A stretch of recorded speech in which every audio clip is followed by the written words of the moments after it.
Hi guys! Update ko kayo yung box natin na napabikol, napikat na kanina.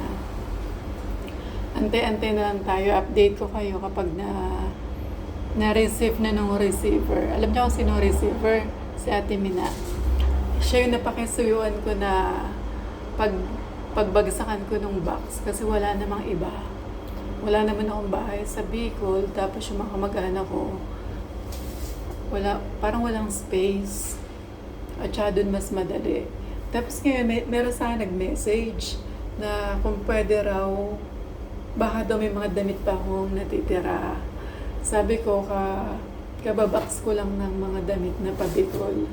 Kaya ngayon, ang ginawa kasi nila nung kaibigan ko, nangungulekta sila ng mga damit, ipapadala natin sa Cebu. Kaya ngayon, mula ngayon, yung mga makukuha ko, ibibigay natin, iipunin natin para may bigay natin sa kanila kasi bahala na sila magpadala sa Cebu. At least nakaligtas ako sa pagpapadala ng box. Pagod rin kaya. Mapagod lang tsaka magastos. Ito yung mga, hindi ko na ipiflex. Wala na, papakita ko lang kung ilang peraso. Ayan.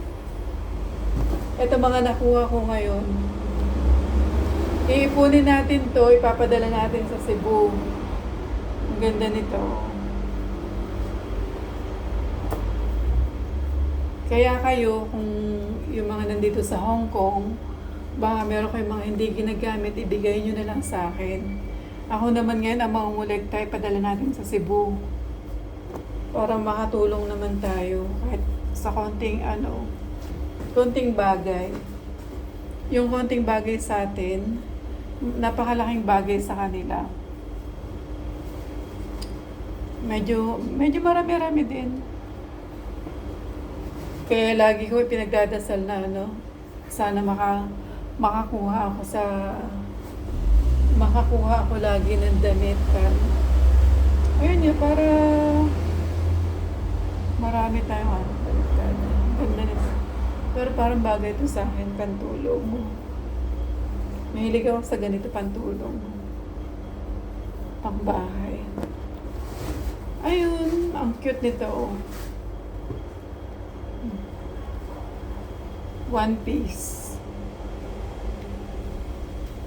Ito lang, kagabi mayroon din ako nakuha. Isang ganito rin. Hindi ko na video kasi sobrang pagod at saka tinapos ko yung box ko kagabi. Kasi nga pick up ngayon, kanina. Ayan, salamat!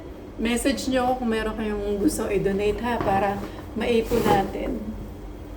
Tapos i-mention ko kayo kung sino yung magbibigay, magdo-donate ng damit or kahit anong gusto nyo i-donate na hindi nyo na kailangan, i-mention ko kayo para, tayo? Ang tawag yan? Black and white. Bawal ang corruption. Sharing is caring tayo. Bawal ang corruption, ha? Good night.